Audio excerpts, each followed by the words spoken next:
Snøhetta is a multidisciplinary practice, first established in 1987, and then we became a shareholding company in 1989. And we're doing landscape architecture, urbanism, interior architecture, graphic design. We're doing product design, art. So it's a really wide, sort of inclusive, multidisciplinary practice.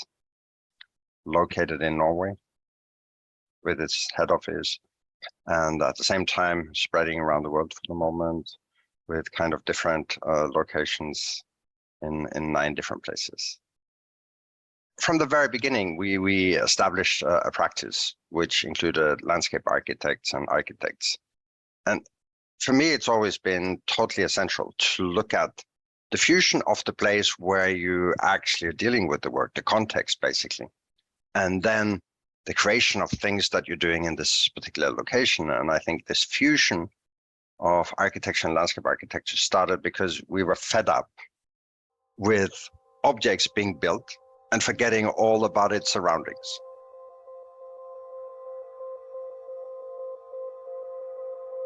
You know, I was quite surprised, and I really did like this sort of new terminology of land architecture. I hadn't been encountering this type of description before, but to me it feels like something that is trying to work with everything dealing with the surface of the globe, down to a certain depth, you know, topography, earth, water, rivers, forests, nature. So it feels like a very broad, but at the same time fairly precise kind of description, because it is directly related to context.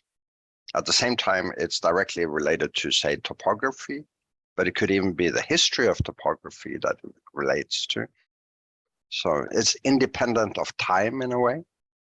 It's not the future, not the history. It's maybe very much the present. It looks at biodiversity in a way. It's kind of this fusion of architecture and landscape architecture in a way. And that's why I said anything that is human-made in relationship to the globe, wherever we are, needs this kind of morphology of things happening in a certain sequence of things, where all of a sudden you're as responsible for nature when you deal with architecture as you are when you deal with landscape architecture, and vice versa. How much can you actually make the land you're dealing with suffer? Or how much do you need to repair in order to move forward? So my question was always in the relationship to this, that the way of thinking, when you talk about sites, when you talk about context, is that if you think context is only relating to everything else that is man-made, then you're losing out on the land. I would emphasize one thing, which I think is left out in many of the architectural practices, and that's the oceans and the bottom of the oceans. And I find we're sort of bagging things to be dealing with the land that you can walk on every day. 80% or whatever it is of the globe is filled with oceans and water, and we have a lot of land under the water. So how are we dealing emotionally with these kind of contextual situations of the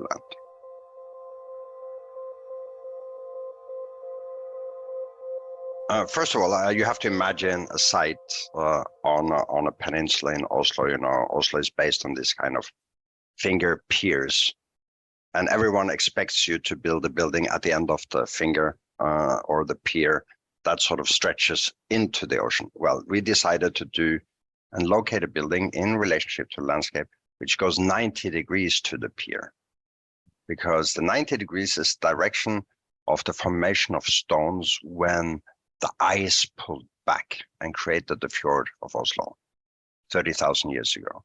So the direction of the landscape and the pullback of the ice created this 90 degrees pattern and breakup in relationship to how the piers are being perceived today. So in this particular location, there was the intention to locate an opera house. In the context of architecture and landscape architecture, we have been working a lot with these crisscrossing typologies, where interaction between the plane, the land, the site, and the architectural piece is more invisible. So you're moving away from the typical vertical and horizontal aspects of architecture. And by doing that, we could develop this accessible type of architecture for the opera that would actually be more like a plaza, publicly accessible, sloped plaza, like a landscape, but not a landscape because it's constructed, but using the ability of the landscape projected back into architecture, which is not the horizontal floor and not the vertical wall, but it's something in between, which you find in landscapes always.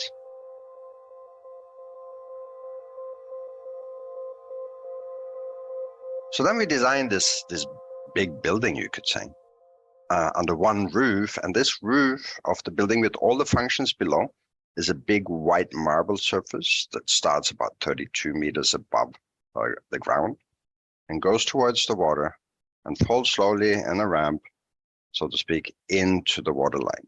Once you start walking on a slope, your body relationship to gravity is different. If you're standing on a horizontal, you know that all the forces go straight through your body and straight to the center of the earth. Once you have a slope, you also have a vector, a force vector that describes the instability that you are in by walking on the slope. So you always have to have one foot in front of the other. So you have to have observation with you. As a human being, you have to be observant in order for you to be consciously where you are.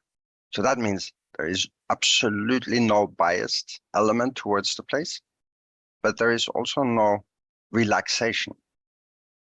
And the more body locations you have, the closer you get to this object and the more intimate relationship you have with the object. And the more intimate, the easier it is for you personally, emotionally, to own that thing. What kind of awareness do you have in order to walk in nature, and how much of that awareness is continuing with you into the habitual thinking of how you move in architecture? Because in architecture, you're used to much less difficulties. In architecture, you're used to the horizontal floor and so forth. So yes, we knew very well that these particular challenges would evolve with the use of the public.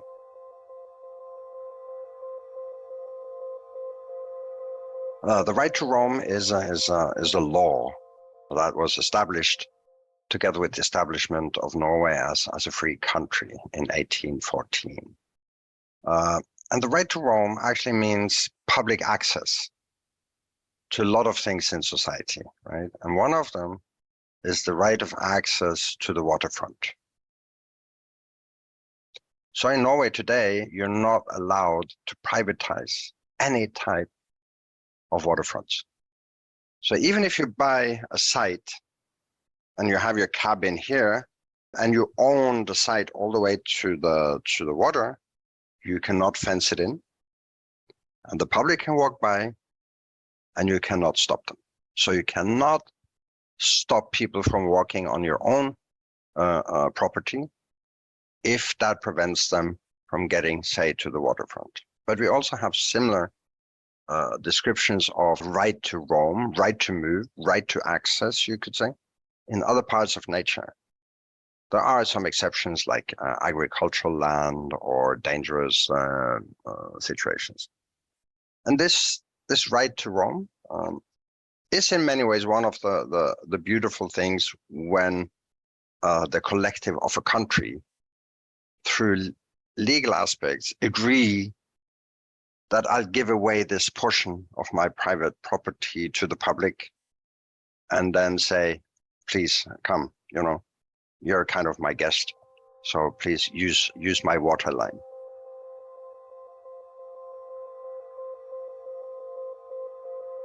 So it's the old coastline before, it's sort of referring back to the history of the coastline slightly there, between land and water. So exactly where you walk into the performing areas, which is the side of where Oslo belongs, the public side is in the water. And the wall is running sort of parallel to where the old coastline used to be. Yeah, so this is extremely important because even if you don't understand what I'm telling you now, you understand that there is a projection of the water line into the building. The rest of the public part is sort of hovering over the ground of the water, right? And then you come to this wall, and then you enter into the performing areas. And the interpretation of this is to say, okay, these border lines we love as a public, so make them accessible. And I found it as a generous gift back to the public from the government and the city of Oslo. In a way, it shows how much generosity towards the public actually means for the public. You give them something they did not expect to get. And all of a sudden, they embrace it. And then you don't need always user involvement, because users just is like my kids in a way, sorry to say, but they know what they want. But they don't know what they don't know that they might be wanting something they don't know of. And in many ways, that's the architect's responsibility.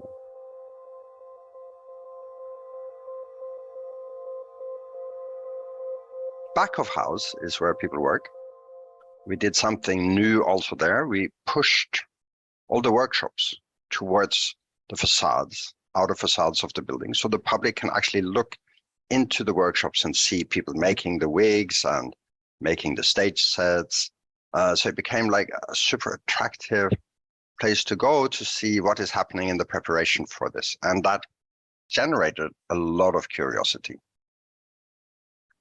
And I think these two elements, the public side, the workers' side, and the people employed in the opera house, when they merge on, visually for the public and physically for the people working and the performers, there's a magical moment. There's just a magical moment now. Oslo, from early on, is subdivided into two parts: the east part and the west part. And the river Akerselva is sort of dividing the east and the west. The east side was the workers' part of Oslo, and the transport of goods on the river, and where all the factories were located, because it was so easy to get rid of all the waste just into the river in early industrial times, and then it was taken down to the ocean and out of sight, out of mind kind of thing. And then we said along the river, that's the history of factories and the workers' areas in Oslo. So this is where we put the production line of all the performances, the workshops, we put the office spaces, we put the eating spaces, the rehearsal spaces, all of this, where people work every day. We put on land in Oslo towards the river, where traditionally all the factories were located. So when you come from the city, you walk over a narrow bridge, then there is a small triangular plaza expanding. And then you start walking under this marble carpet, the roof, and you come into a very low space. And then you move into the next space, which is slightly higher. And then you come into the tall space. And only from there you move into the horseshoe performing main hall.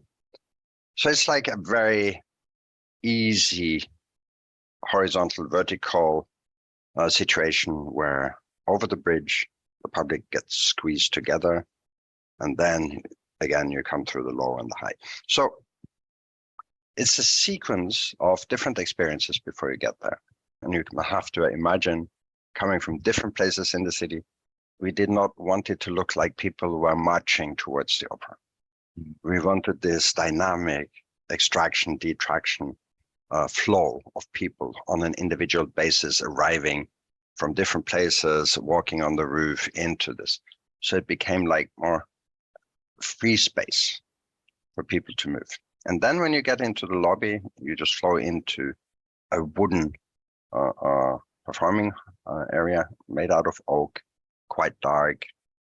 You know, the curtain goes up and people are clapping, and bang, you have the new performances in there.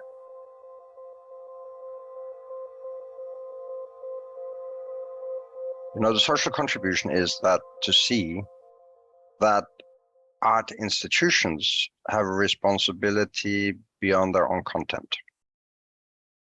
And that actually means that by bringing people together and being a little more generous, you can create social ownership models that are being experienced collectively because it's generous. And by that, protecting your own society. You don't want it to go away. You don't want it to disappear. So you start protecting it.